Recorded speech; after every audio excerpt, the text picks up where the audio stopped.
From the souls in our hearts to the souls on our feet, KC Soul presents Soul of the City. I'm Earl. I'm Troy. And our special guest, Joe. So, Joe, you want to tell people a little bit about yourself? yeah, just everybody knows probably from MRJ UNC 23, but been collecting probably a little over 23 years. Just passion for shoes and growing up watching MJ play. So, What sneaker in your collection do you think is your most prized? What do you take most value in? I'd probably have to go with the finales. I'm a black and red. My favorite colorway is the black and red in all of them, but just picked these up within the last year. I know some people probably do have them, but this is my favorite, my prized sneaker right here. So I was glad to be able to get my hands on them. So the finales are pretty tough to get a hold of, but I mean that's a more recent shoe. Is there any shoe that really holds like a lot more sentimental value to you?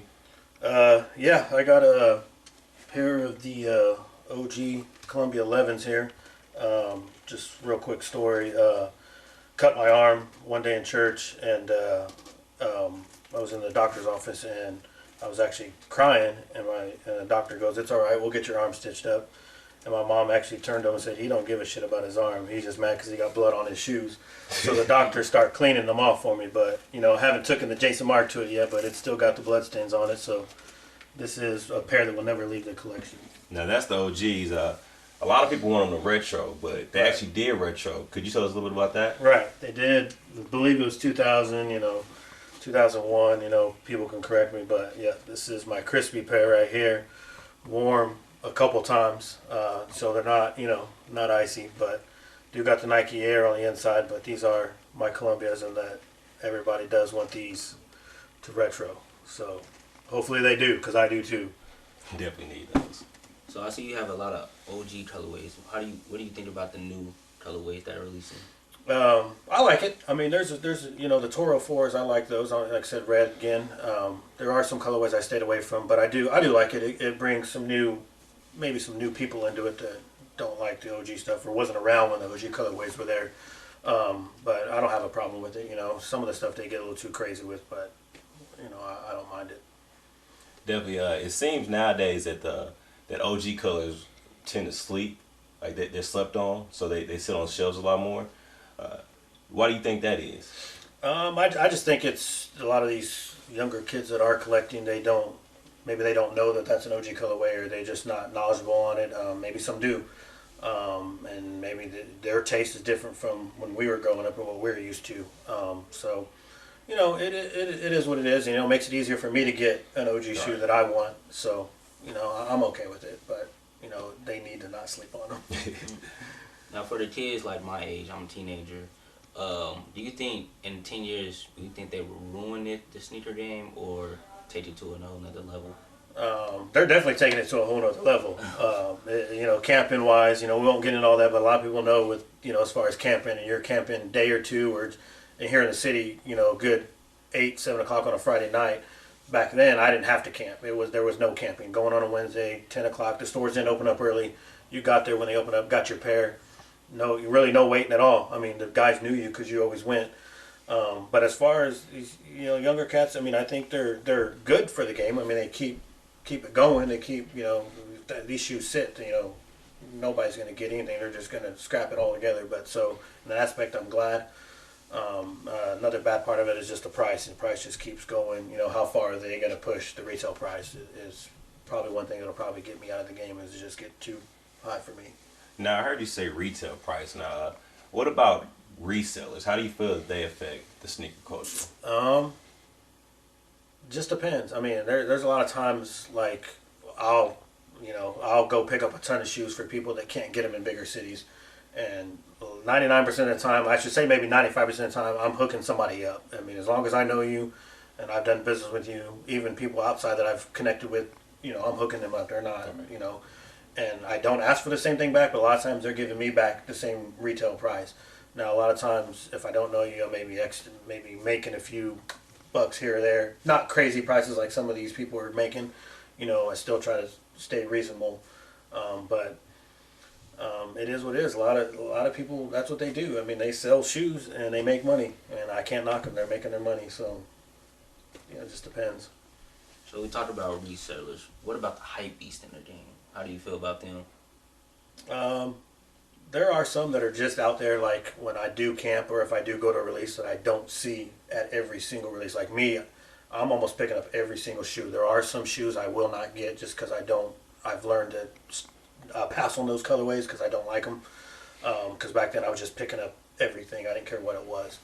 And there are some people that I don't never see at a release that I'm kind of like, well, why are you out here? You've never been out here before. Is it just because a lot of people want this shoe and you know that you can either sell it for a lot of money or you can maybe trade it? I mean, sometimes people do trade it and I'm okay with that for something they don't have. But I do think a lot of people are out there just because they know a lot of people want it, so they're going to get rid of it and sell it. Speaking of the hype beast, there's a shoe right here that a lot of people within the last, I'll say, couple months have gained a lot of interest about. But when they dropped when I was about in middle school, people slept on a lot. A lot of people didn't like it. You want to talk to us about this one? A lot of people sleep on the numbers. I would say 15 to like 23. Right here, I didn't know a lot of people wanted this shoe until I had a table at SneakFest and people were coming up saying, "Hey, are you selling?" I wasn't, but they were like, "Let me get those copper 17s." I'm like, "What coppers?" I didn't even know they were called the coppers. Right. But these are the copper 17s. Yes, it is a dope shoe. A lot of people want it, and they did sleep on them. A lot of the higher numbers are slept on, and I don't know if they're ever retro, so they're going to have to pry them from people like me if you get rid of these. But I don't understand it why they were slept on. A Jordan's a Jordan to me sometimes. So. True. Well, in closing, man, is there anything that you want to let our viewers know? Just you want to educate them at all? No, just I even sometimes I have to learn to cop what you like. I've learned that don't just cop everything that's coming out, because they are coming out with something almost every single week. And just not Jordans. I'm just mainly a Jordan guy. I've gotten into LeBrons, but I am strictly Jordans half the time. Just cop what you like. Don't worry about what other people want and what they're copying. And just do you, man. And, do you. Don't worry about if somebody's calling you a hype beast and, it's a reseller, all there's out here. I may say that, but I don't know. I don't know who's doing what with their shoes. So, exactly. Just it's your money. Buy what you want to buy and have fun, man. When it doesn't get fun is when people are going to quit, quit buying. But as right now, it's still fun for me, and it's kind of getting to points where it's not. But I hope it gets back to where it's a lot more fun and we can all do it and be safe about it. So, all right, well, definitely, man. Anybody you want to shout out there? Nah, just KC Soul family, man. I've been down with them from day one. When they finally started to talk about this, getting the sneaker convention, because we have never had one since I've been in the city. We have never had one, or I've never known about one. So, I'm glad that that's doing. I support them guys 100%. There's a ton, plenty other YouTube people, Twitter people that I can shout out. I'd be here all day, so I won't bore you. But you always got to throw you guys out there. Well, definitely, man. Well, shout out to Relays Clothing. Shout out to Cascade Media. Shout out to Cascade Sports. Make sure you check this video out and many, many more awesome segments on CascadeSports.tv. And from the soles of our hearts to the soles on your feet, I'm Kendall. I'm Troy. And this is KC Soul of the City. What's up, Sneaker World? We are KC Soul. We're teaming up with Cascade Sports and inviting you to follow us on this journey to SneakFest 14. Soul of the City will feature a sneakerhead spotlight weekly, along with giveaways and raffles. If this applies to you, contact us at kcsoul6@gmail.com. And also be sure to follow KC Soul and Cascade Sports on Instagram, Facebook, and Twitter for updates and giveaways. All videos will be available on CascadeSports.tv and KCSneakFest.com. SneakFest 14, Here we come!